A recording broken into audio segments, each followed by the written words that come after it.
আমার বান্দা বান্দিগণ, তোমরা কি জানো যে সমস্ত বান্দা বান্দিগণ আল্লাহর ভয়ে আল্লাহর জন্য দ্বীনের পথে দ্বীনের জন্য টাকা পয়সা অর্থ করি দান করবে, তাদের উদাহরণ তেমনি যেমন একটা দানা থেকে 7টা চারা হইল, 7টা চারার প্রত্যেকটা চারার মধ্যে 100 করে ধান হইল। এমনি ভাবে একটা আমল যদি কোনো ব্যক্তি অথবা একটা টাকা যদি কোনো ব্যক্তি আল্লাহর রাস্তায় দান করে, একটার বদৌলতে আল্লাহ পাক তার আমল নামায় 700 নেকি দান করিয়া দেয়। একটা আমল করলেন, নেকি পাইলেন কয়টা? 700 নেকি পাইলেন। শুধু এতটুকু নয়, আল্লাহ পাক রব্বুল আলামিন বলেন, আল্লাহু ইউযাইফু লিমান ইয়াশা। আল্লাহ পাক চাইলে বান্দার আমল, বান্দার ইখলাস, বান্দার তাকওয়া, বান্দার পরহেজগারি, বান্দার ভিতরের মনের ভাব বুঝে বান্দাকে চাইলে আরো 700 নয়, 7,000 নয়, 7 কোটি নয়, 7 কোটির চাইতেও বেশি বান্দাকে দান করে দিতে পারে। এই দুনিয়াতে এখন আমরা আছি, একদিন থাকবো না। এই যে জায়গাগুলোতে আমরা বসবাস করি, আমাদের পূর্ব কেউ না কেউ বসবাস করে গিয়েছেন। হয়তো ওয়ারিশ সূত্রে আমি মালিক হয়েছি, হয়তোবা আমি কিনে নিয়েছি, কিন্তু এই জায়গার মালিক প্রকৃত পক্ষে আমি ছিলাম না কখনো, ঠিক কিনা? এই যে হাতিয়াবাসী আমরা দ্বীপের মধ্যে আছি এখন বর্তমানে, এই দ্বীপ কিন্তু আমার নিজের নয়। এই দ্বীপ আমার বাবা ছিল, আমার দাদা ছিল, দাদার বাবা ছিল, তার বাবা ছিল, তার বাবা ছিল। আজকে তারা দুনিয়াতে নাই, দুনিয়া থেকে বিদায় হয়ে গেছে। তাদের ওয়ারিশ সূত্রে আমরা আস্তে আস্তে এই পর্যন্ত আসছি।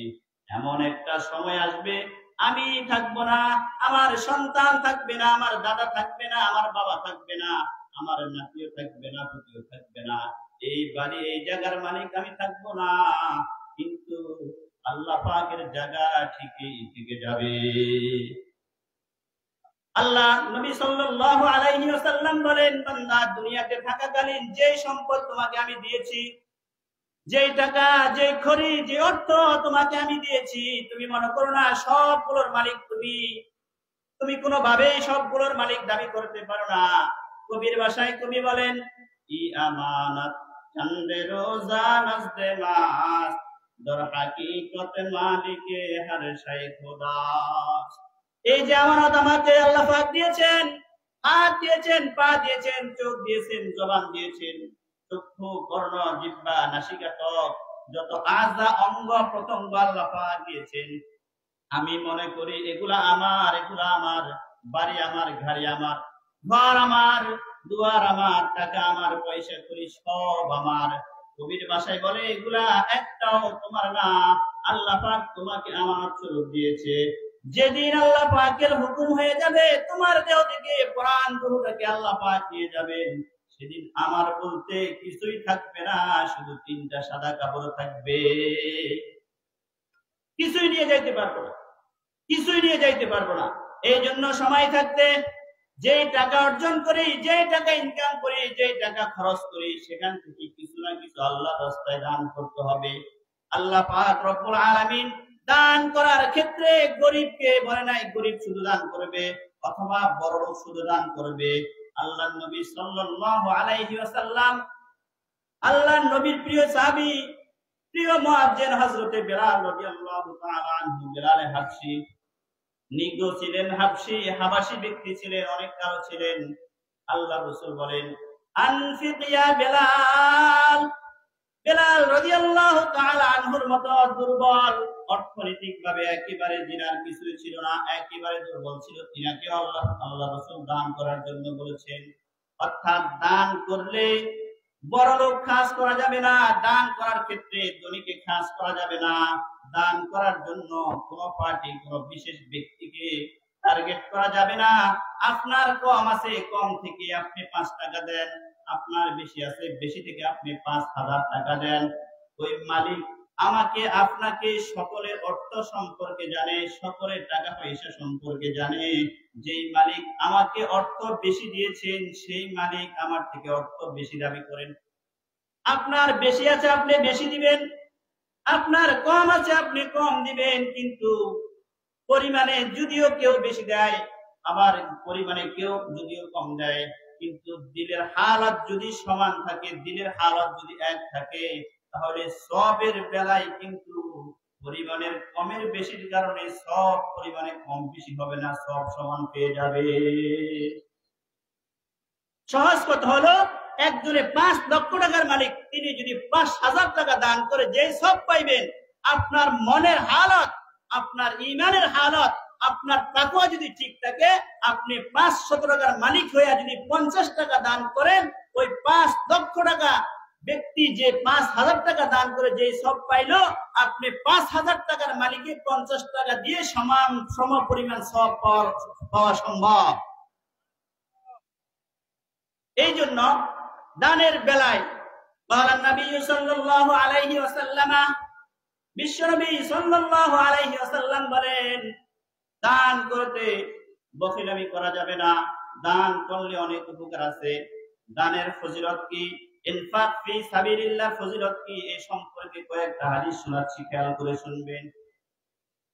বিশ্বনবী সাল্লাল্লাহু আলাইহি ওয়াসাল্লামের প্রিয়তমা, একেবারে কলিজার টুকরা আদরের সন্তান ফাতিমা রাদিয়াল্লাহু তাআলা আনহা, একবার তিনি অসুস্থ হয়ে গেলেন। তিনার স্বামী হযরত আলী কাররামাল্লাহু ওয়াজহাহুকে বললেন, প্রিয় স্বামী আমার, খুবই অসুস্থতায় ভোগ করছি, অসুস্থ হয়ে গেছি, শরীরটা কাতর হয়ে গেছে, আমার মনে হয় যদি আমি একটা আনার খাইতে পারতাম, একটা ডালিম খাইতে পারতাম, সুস্থ হইতাম, সুস্থ হয়ে যাইতাম। হযরত আলী রাদিয়াল্লাহু তাআলা আনহু স্ত্রীর ওই আবদার রাখতে গিয়ে তিনি আনারের জন্য, ডালিমের জন্য বাজারে ছুটে গেলেন। বাজারে গিয়ে একটা আনার কিনলেন, তত টাকা ছিল না, পয়সা ছিল না, তত বেশি কেনার মতো সামর্থ্য ছিল না, মাত্র একটা আনার কিনলেন। আনার কিনে ব্যাগের ভিতরে নিয়ে যখন তিনি রওনা হলেন, একটা ফকির পিছ থেকে আসিয়া বলে, হযরত, হুজুর আমাকে কিছু দেন, আমার খুব খিদা পাইছে, আমি নিজেও অসুস্থ, যদি পারতাম একটা আনার খাইলে মনে হয় আমি সুস্থ হয়ে যাইতাম। হযরত আলী রাদিয়াল্লাহু তাআলা আনহু বলেন, হে ফকির, আমি যে আনার নিয়েছি, আমার কাছে যে আনার আছে, ডালিম আছে, তুই কেমনে জানতে পারলি? যা হোক, আল্লাহ পাক রব্বুল আলামিন বলেছেন, ওয়া আম্মাস-সাইলা ফালা তানহার, যদি কোন ভিক্ষুক, কোন সওয়ালকারী তোমার কাছে সওয়াল করে, কোন জিনিস চায়, কোন জিনিস ভিক্ষা চায়, তাকে নিষেধ করিও। আল্লাহ পাক বলেন, তাকে নিষেধ করা যাবে না। আপনার বেশি আছে, বেশি থেকে বেশি করে দিবেন, আপনার কম আছে, কম থেকে কম করে দিবেন। আপনি বেশি আছে বা কম আছে অস্বীকার করে তাকে ফেরত দেওয়া যাবে না। আমরা তো অনেক সময় নিজে দেই না, আবার অনেকগুলা কথা, একটানা কথা শুনে দেই। মাহফিলের জন্য যখন আপনার কাছে কালেকশনের জন্য গেছে, মাদ্রাসার ঘর মেরামত করার জন্য টাকা প্রয়োজন, আপনার কাছে যখন গেছে, আমার কাছে যখন গেছে, এতগুলো কথা শুনে দিলাম। ক্বালা রাসূলুল্লাহ সাল্লাল্লাহু আলাইহি ওয়াসাল্লাম, মান আহাব্বা লিল্লাহি ওয়া আতা লিল্লাহি ওয়া মানআ লিল্লাহি ফাকাদ ইসতাকমালাল ঈমান।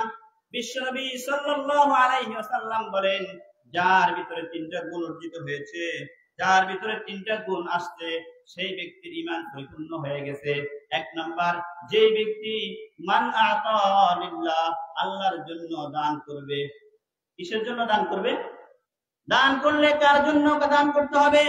আল্লাহর জন্য। এটা নয় আমি দান করলে আমাকে দাতা বলবে, আমাকে ধনী বলবে, দানবীর বলবে, সমাজের মানুষ আমাকে সম্মান দিবে, এই উদ্দেশ্যে দান করা যাবে না। এরকম যদি নিয়ত থাকে, দান করলে আল্লাহ থেকে পাবো, আমার আল্লাহ খুশি হবে, এই জন্য যদি আমি দান করি। ওয়ামান আলিল্লাহি, এবং কোন ব্যক্তিকে যদি আমি দান থেকে ফিরিয়ে দেই, দান করব না।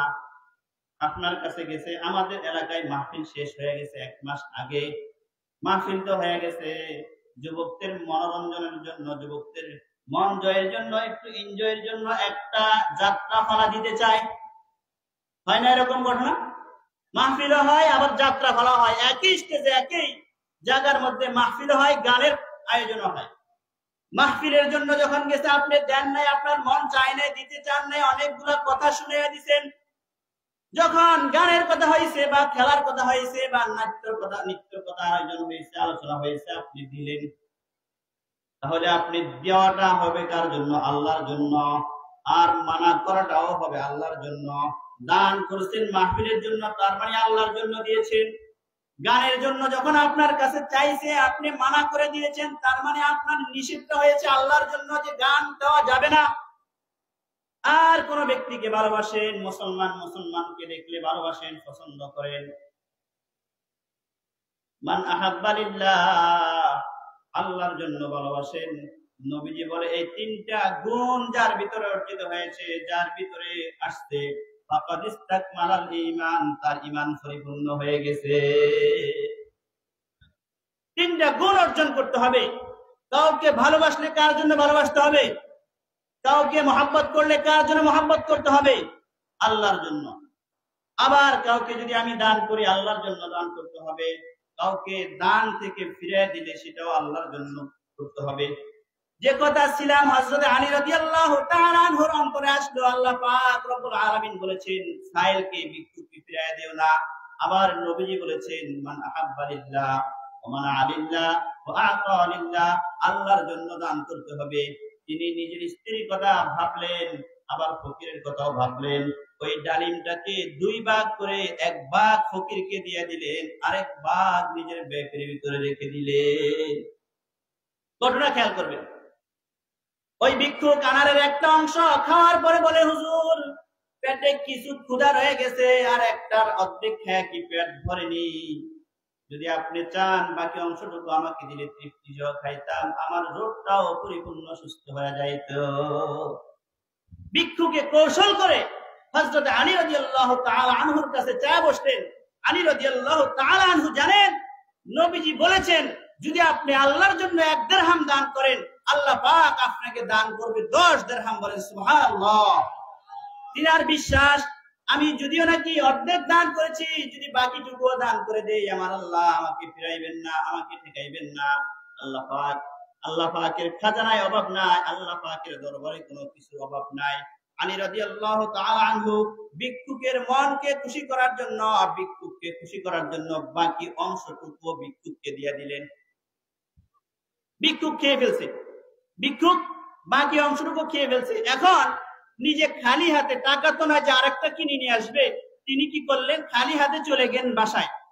বাসায় যাওয়ার পরে যেই ফাতেমা রাদিয়াল্লাহু তাআলা আনহাকে দেখলেন ঘরে বিছানায় শোয়া, অসুস্থ কাতর হয়ে আছে, সেই ফাতেমা উঠে দরজা খুলে দিলেন। আলী রাদিয়াল্লাহু তাআলা আনহু শরম পাইলেন, সংকোচ বোধ করলেন, মনের ভিতরে একটা ছোট যে আমি কি করলাম, অসুস্থ স্ত্রীর জন্য একটা ডালিম আনতে পারি নাই। তিনি দরজার মুখে দাঁড়িয়ে আছেন। হযরতে ফাতিমা রাদিয়াল্লাহু তাআলা আনহা আহ্বান করেন, প্রিয় স্বামী গো, আপনি ঘরে ঢুকছেন না কেন, আসছেন না কেন, আপনার কি সমস্যা? আপনি কি ডালিম কিনতে পারেন নাই? ডালিম কি বাজারে পাওয়া যায় নাই? হযরতে আলী রাদিয়াল্লাহু তাআলা আনহু সাথে সাথে বললেন, প্রিয়তমা স্ত্রী আমার, ডালিম আমি কিনেছিলাম, ডালিম বাজারে পেয়েছিলাম একটা, সেই ডালিমটা প্রতিমধ্যে একটা ভিক্ষুককে অর্ধেক দিয়ে দিয়েছি। ভিক্ষুক বলে অর্ধেক হবে না, আরো দেওয়া লাগবে, বাকি অর্ধেক ভিক্ষুককে দিয়ে দিয়েছি, ধৈর্য ধারণ করা। হযরতে ফাতিমা রাদিয়াল্লাহু তাআলা আনহা সাথে সাথে বলেন, নবীজির মুখে, বাবার মুখে শুনেছি, as-সাদাকাতু তারুদ্দুল বালা, সাদাকা দিলে বালা মুসিবত দূর হয়ে যায়। হয়তো এই কারণে আমি অসুস্থ ছিলাম, কিছুক্ষণ আগেও আমি বিছানা থেকে উঠতে পারি নাই, শুয়েছিলাম, শোয়া ছিলাম। আপনি যখন এই ভিক্ষুককে অর্ধেক ডালিম দিয়ে দিয়েছেন, অর্ধেক সুস্থ হয়ে গেছি, বাকি অর্ধেক দেওয়ার পরে পুরো সুস্থ হয়ে গেছি। না হলে যে অবস্থায় আমাকে রেখে গিয়েছিলেন, দরজা খুলে দেওয়া আমার পক্ষে সম্ভব ছিল না। হযরত আলী রাদিয়াল্লাহু তাআলা আনহু দান করলেন, আর রাসূলের হাদিসের উপরে বিশ্বাস করলেন, সদকা করবেন, দান করবেন, আল্লাহ বালা দূর করে দিবে, বিপদ দূর করে দিবে, অসুস্থ দূর করে দিবে। নিজে পরীক্ষা করে বাড়িতে এসে দেখে যে নিজের স্ত্রী সুস্থ হয়ে গেছে। বলেন সুবহানাল্লাহ। তারপরেও স্বামী তো, যিনাকে আসাদুল্লাহিল গালিব বলা হয়তো, স্ত্রীকে ডালিম খাওয়াইতে পারলেন না, আনার খাওয়াইতে পারলেন না, মনে একটু কুচিমুচি, কিন্তু আল্লাহর পুরো পরিপূর্ণ বিশ্বাস আছে, পরিপূর্ণ আস্থা রয়েছে। আল্লাহ পাক বলেছেন 1-এর বিনিময় 10 দিবেন। কিছুক্ষণ পরে বিশ্বনবীর সাহাবী সালমান ফারসি রাদিয়াল্লাহু তাআলা আনহু আলী রাদিয়াল্লাহু তাআলা আনহুর ঘরে আসিয়া টোকা দিলেন।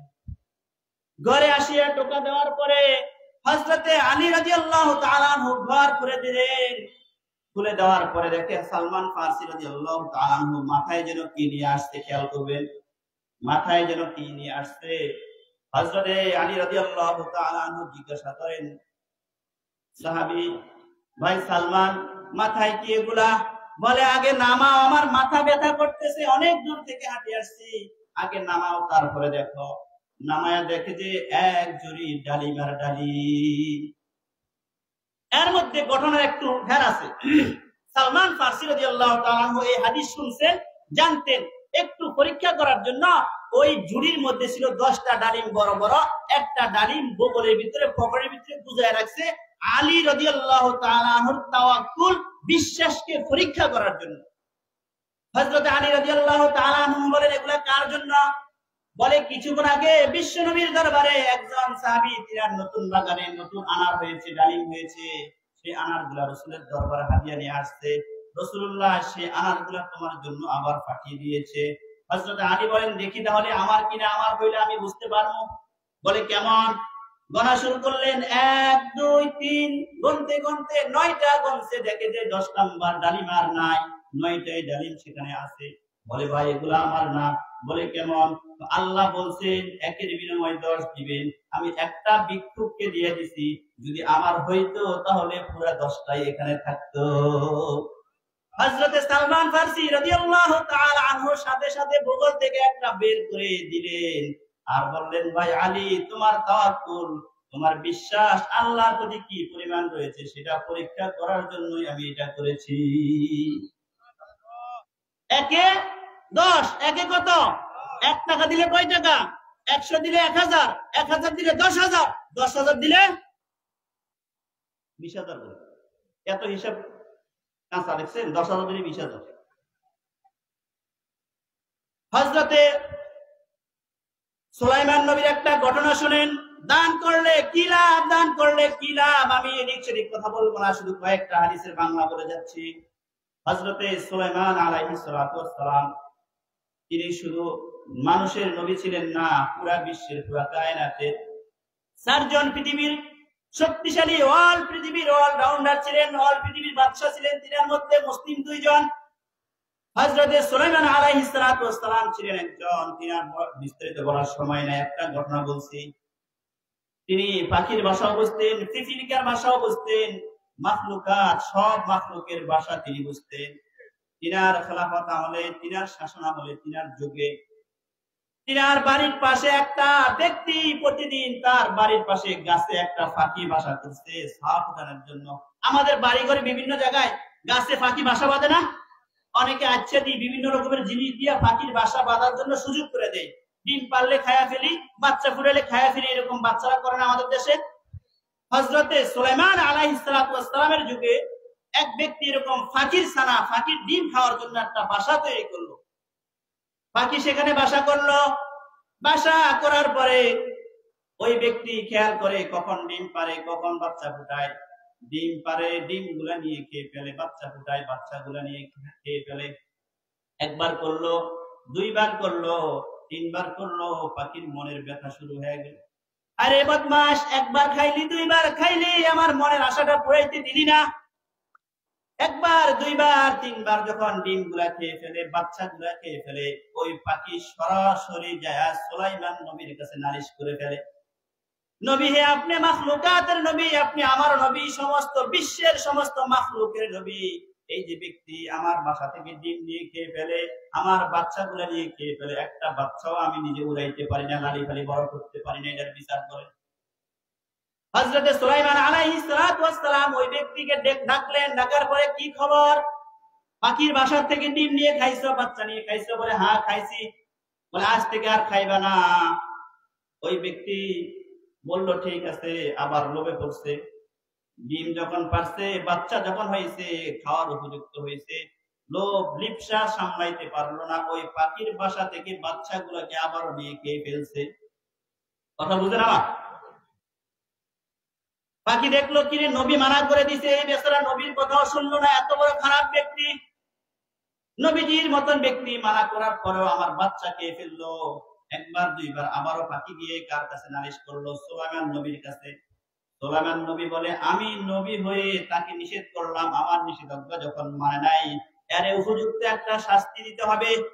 সুলাইমান আলাইহিস সালাতু ওয়াস সালাম জিনদেরকে ডাক দেয়া বলেন, ও জিন জাতি আসো, এদিকে আসো। দুইজনকে দায়িত্ব দিলেন, এই বেড়াই যখন আবার গাছে উঠবে পাখির বাচ্চা নেওয়ার জন্য, তখন গাছ থেকে ধাক্কা দিয়ে এরে পালায়া ঠ্যাং ঠুং ভাঙ্গা দলা করে দিবা। কথা বুঝেন নাই? আমি নবী নিষেধ করছি তাকে পাখির বাচ্চা না খাওয়ার জন্য। বারে বারে পাখির বাচ্চা খায় পাখিকে কষ্ট দেয়, এই ব্যক্তি যেন গাছে না উঠতে পারে। জিনকে বলছে গাছে যখন উঠবে মাঝামাঝি ধাক্কা মারি, যাতে বেশি না ভাঙে, দুই একটা ভাঙে। এই বেচারা গাছে ওঠা শুরু করলো। পুনরায় আবার পাখি যখন ডিম দিল, বাচ্চা হইলো, বাচ্চাগুলা খাওয়ার উপযুক্ত হইলো, পাখির বাসায় আবার ওঠার জন্য গিয়েছে। খেয়াল রাখবেন, আমার বিষয় ছিল as-সাদাকাতু তারুদ্দুল বালা, সদকা দ্বারা, দান খয়রাত দ্বারা বিপদ আপদ দূর হয়ে যায়। বিষয় কিন্তু এটা। তো কি করলো উনি? যখন আবারও ওই পাখির বাচ্চা নেওয়ার জন্য গাছে ওঠা শুরু করলো, একটা ভিক্ষুক আসিয়া বলে, ভাই আজকে 2 দিন ধরে না খাওয়া অবস্থা, একেবারে পেটে সুসু করতেছে, পেট আর মানে না কোনো কিছু, ভাই দাঁড়াইতে পারি না, সোজা হইতে পারি না, পারলে আমার কিছু খাওয়ার দে। ওই যেই বেচারা দুষ্ট ব্যক্তি পাখির বাচ্চাগুলা দাফে দাফে খায়, এর একটা মায়া হইল, ভাই রে 2 দিন ধরে না খায় আছে, এর কিছু দেই। নিজের কাছে যা ছিল খাওয়ার দাওয়ার কিছু দিয়া ওই ফকিরটাকে বিদায় করছে। কি করছে? ফকিরটাকে বিদায় করে দিল। ফকির চলে গেল। ওই বেচারা আবারও গাছে উঠলো। গাছে উঠার পরে বাচ্চাগুলো আবারও নিয়ে আবারও খেয়ে ফেলছে। পাখি আবার গিয়ে সুলাইমান নবীর কাছে নালিশ করেন, হুজুর একবার দুইবার, এবার কিন্তু 3 নাম্বার বার আপনাকে নালিশ করলাম, আর নালিশ করতে পারবো না। সুলাইমান নবী জিন জাতিকে ডাক দিয়া বলেন, ওরে জিন, তোরে দায়িত্ব দিলাম, তুই এত শক্তিশালী, এত ক্ষমতা না, মানুষের রগে রেশায় কুটতে পারস, দৌড়াইতে পারস, এত ক্ষমতা, যে কোনো সময় যে কোনো প্রাণীর আকৃতি ধারণ করতে পারস, পৃথিবীর এই প্রান্ত থেকে ওই প্রান্তে তোর যাইতে বেশি সময় লাগে না, মুহূর্তের ভিতরে চলে যাইতে পারস। এই বেচারা যখন এই পাখির ডিম গুলা নষ্ট করে ছাহ গুলা নিয়ে যায়, বলছিলাম গাছ থেকে ফালাই দেওয়ার জন্য, কেন ফালাইলি না, কেন হুকুম পালন করলি না? জিন গুলা বলে, হুজুর আমাদের বেয়াদবি মাফ করবেন, আমাদের কথাগুলো শুনেন। বলে, কি আবার কথা? বলে, যখন আমরা ওই ব্যক্তিকে গাছ থেকে ফালাই দেওয়ার জন্য চাইছিলাম, আল্লাহর 2 জন জবরদস্ত শক্তিশালী ফেরেশতা আসি আমাদেরকে বলে, as-সাদাকাতু তারুদ্দুল বালা, নবীজি বলেছে সদকা হইতে বালা দূর। এই বেচারা কিছুক্ষণ আগে যদিও অন্যায় করতেছে, কিছুক্ষণ আগে একজন ব্যক্তি খয়রাতিকে কিছু খাদ্য দিয়েছে, এই জন্য তার বিপদ এই মুহূর্তে আমরা হইতে দিতে পারি না। ফেরেশতা আসিয়া জিনগুলোকে সরাই দিল। আমরা এখানে থাকতে এই বেচারাকে গাছ থেকে ফালাইতে দিব না, তার কোনো ক্ষতি হইতে দিব না, তাকে আর গাছ থেকে ফালাইতে দেয় নাই। আমার কি দোষ? আমরা গেছিলাম গাছ থেকে ফালাইতে, কিন্তু ফেরেশতাদের কারণে পারি। তাহলে সদকা দিলে মুসিবত দূর করেন কে? আরেকটু আসতে বলেন। সদকার দ্বারা বিপদ আপদ কেটে যায় কার হুকুমে?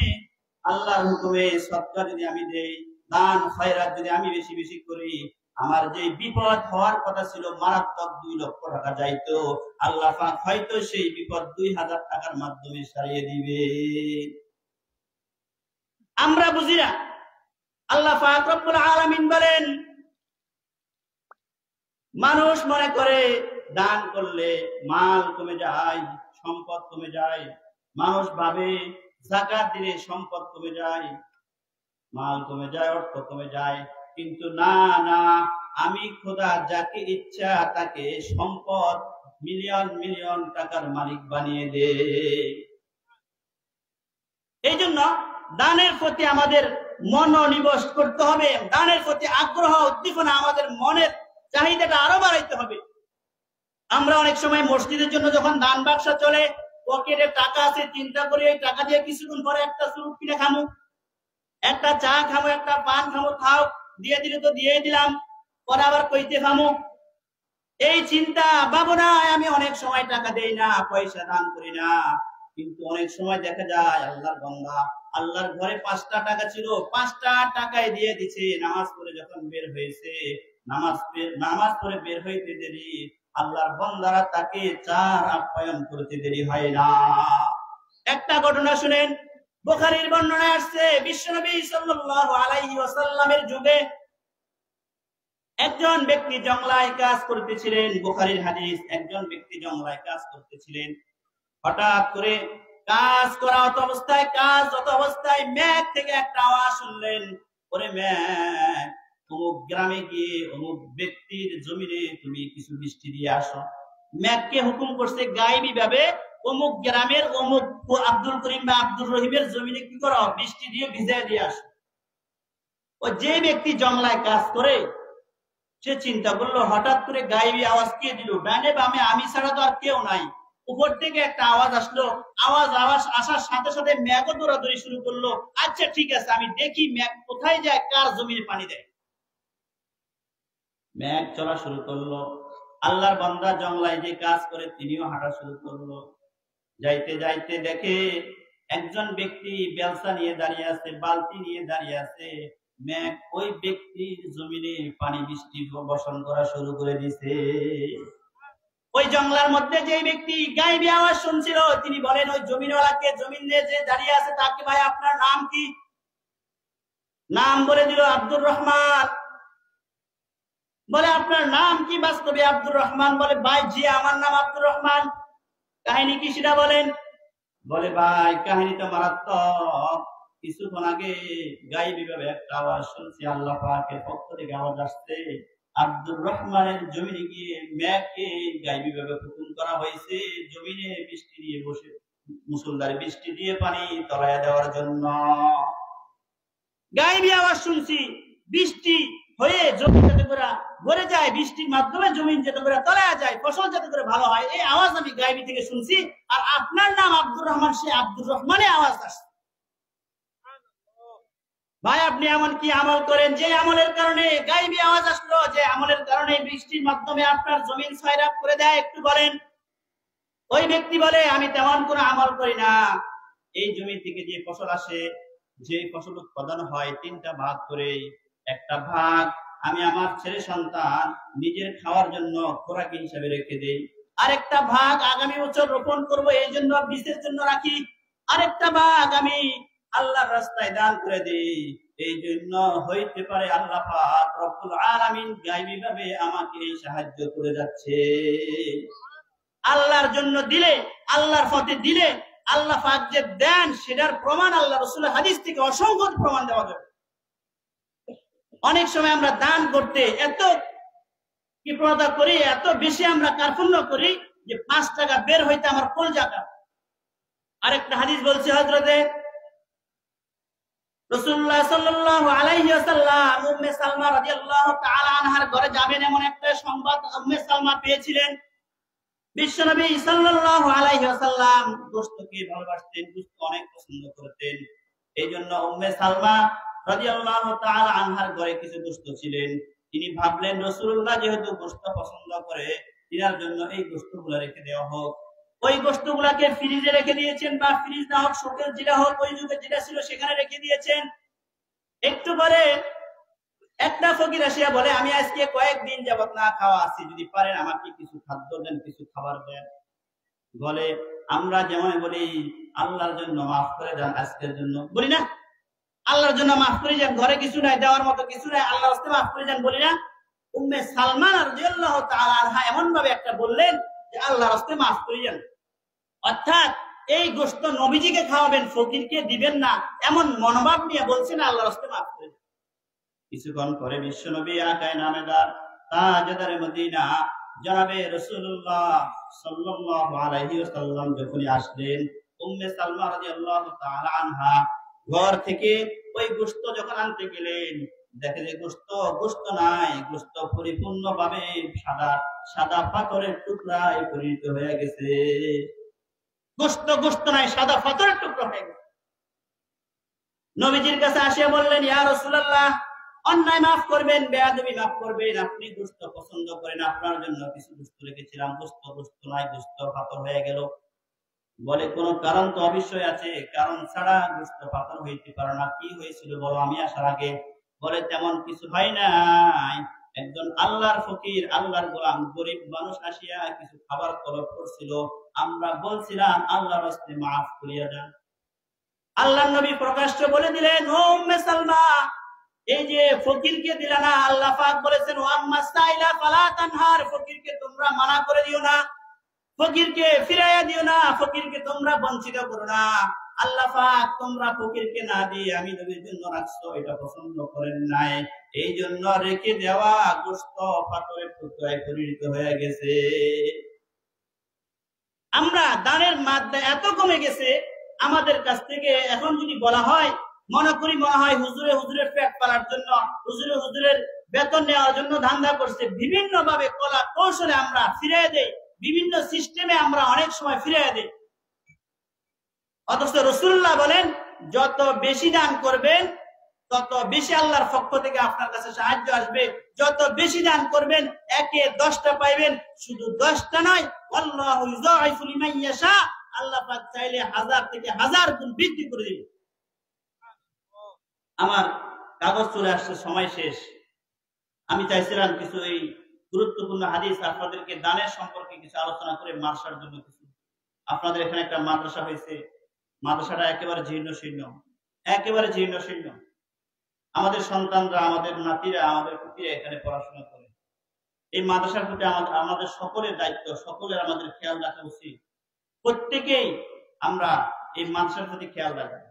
এই মাদ্রাসার ঘর, এই মাদ্রাসার চাটাই, বাস, এই মাদ্রাসার নানান সরঞ্জাম গুলা যদি আমরা পারি, আল্লাহর জন্য আমরা দান করব। একটা ঘটনা মনে আসছে, বিশ্বনবীর হাদিস, একটু হাদিসটা বলে শেষ করছি।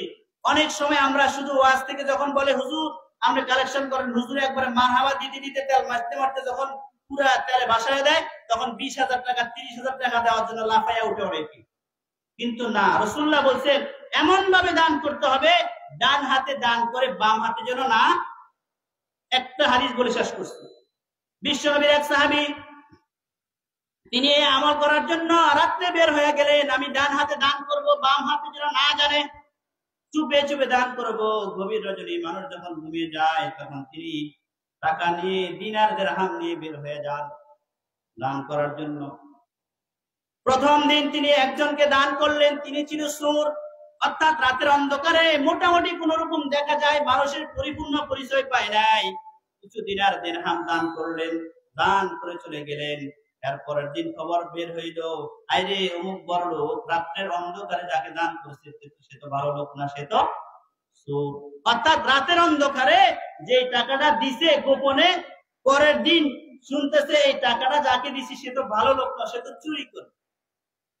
এরপরের দিন আবার দানের হাত প্রসার করার জন্য রাত্রের বেলা বের হয়ে গেল।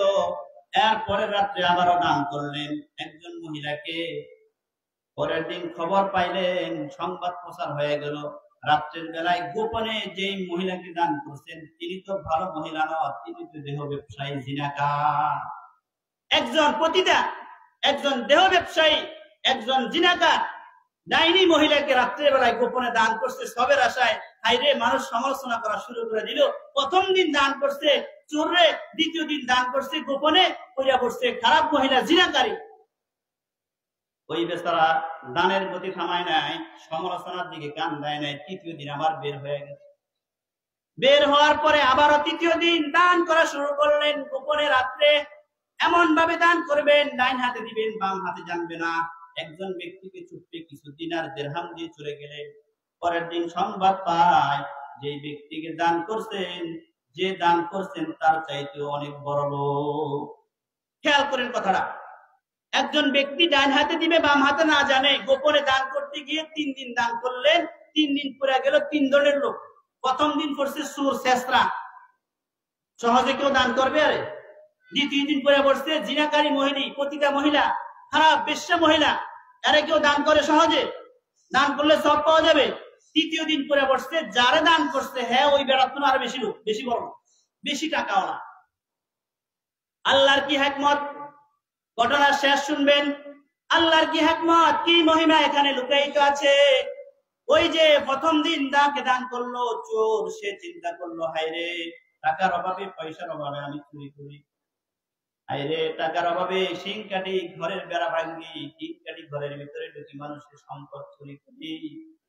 আর আল্লাহর এমনও বান্দা আছে যারা চুরি করা তো দূরের কথা, বরং রাতের অন্ধকারে আমার মতো নাফরমানকেও দান করে দেয়। যা, আজ থেকে আর চুরি করবো না, আজ থেকে সিং কাটবো না, আজ থেকে মানুষের গরু হাঁস মুরগি আর কখনো মানুষের ঘর থেকে বাড়ি থেকে চুরি করবো না। সে চিরতরে ওই দানের কারণে আল্লাহ পাকের বরকতে হুকুমে সে চিরজীবনের জন্য ভালো হয়ে গেছে। বরকত কোন দিকে আসে? বরকত কোন দিক থেকে আসে? আমরা অনেক সময় দান করার সময় চেহারা চাই, তারপরে তুই নামাজ পড়ছি, এবারে তুই ফর্দা করস না, এই তুই চলতে পারস, ঠিক করস, মানুষের বাসায় কাম করতে পারস না, এইভাবে ধমকি হুমকি দিয়ে অনেক সময় মানুষ কি করে নি, ফিরিয়ে দেয় না আমরা। ঠিক না, ঠিক না, কখনো করবেন না। আপনার সমর্থ আছে, দান করবেন, সমর্থ নাই আপনি মানা করেন না, চুপ থাকেন, কমপক্ষে তার মনে কষ্ট দেওয়া যাবে।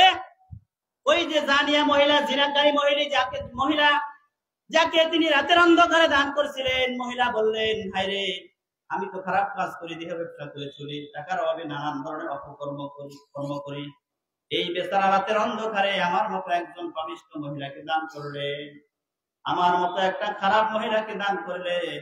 যেই টাকার জন্য আমি খারাপ কাজ করি, সেই টাকা রাতের অন্ধকারে মানুষ আমাকে দান করে, আর এই খারাপ কাজ আমার পক্ষে করা সম্ভব নয়। সেই মহিলাও খারাপ কাজ থেকে ফিরে আসলেন, সেই মহিলাও খারাপ কাজ থেকে ফিরে আসলেন। আর যে বড়লোককে দান করছেন 3 নম্বরে, সেই বড়লোক হায়রে আমি মনে করি এই এলাকাতে আমি বড়লোক, 5 টাকা 10 টাকা দেয় আর ডেক মারে 5,000 টাকা 10,000 টিকা। এমন এমন পজিশন নাই, এমন এমন ভাব নাই, সমাজে এমন লোক আছে না নাই? দেয় 5 টাকা, কথা বলার সময় ওরে আল্লাহ, তিনার পাশে বসতে কষ্ট হয়ে যায়, তিনার সাথে কথা বলতে কষ্ট হয়ে যায়, মিট করতে কষ্ট হয়ে যায়। ওই বড়লোক চিন্তা করলেন, আমি ভাবি মনে হয় আমি বড়লোক, আমি সবচাইতে ধনী, আমি সবচাইতে তাওয়াঙ্গার বিত্তবান। না না, আমার মনে করা ভুল, অথচ আমার চাইতেও বড়লোক আছে, সে বড়লোক ভাবিয়া আমাকে দান করে দিয়েছে, অতএব আমার যে সম্পদ আছে সেখান থেকেও আমাকে দান করা উচিত। ওই বড়লোক এরপর থেকে দানশীল হয়ে গেলেন, নিজের সম্পদ আস্তে আস্তে বিলি করতে থাকলেন, সম্পদকে দান করতে থাকলেন। এই জন্য সময় শেষ, আল্লাহ পাক আমাকে আপনাকে দানের হাতকে বৃদ্ধি করার, দানের হাতকে প্রসারিত করার তৌফিক দান করে, সবাই বলে আমিন। আল্লাহ পাক এই যে এলাকায় একটা মসজিদ হয়েছে, এই মসজিদের সার্বিক বিবেচনা করে, সব দিক থেকে খেয়াল করে মাদ্রাসার জন্য আমরা কিছু কিছু জন দিতে পারি, এমন ভাবে দিব যিনি পরিচালক আছে তিনি হাতে দিয়ে আসবো, বা কাজের সময় আমরা কাজ করে দিব, অথবা কিছু টিন কিনে দিলাম, কিছু চাটাই কিনে দিলাম, অথবা কিছু গাছ কিনে দিলাম, রুয়া চারা করে দিলাম। যে যেইভাবে যার যেই সামর্থ্য আছে সে সেইভাবে চেষ্টা করবেন। আল্লাহ পাক আমাকে আপনাকে এই যে একটা প্রতিষ্ঠান হয়েছে, এই প্রতিষ্ঠানকে দায়েম ও কায়েম রাখার জন্য সবাইকে আমল করার তৌফিক দান করে, সবাই বলে আমিন। ওয়া মা আলাইনা ইল্লা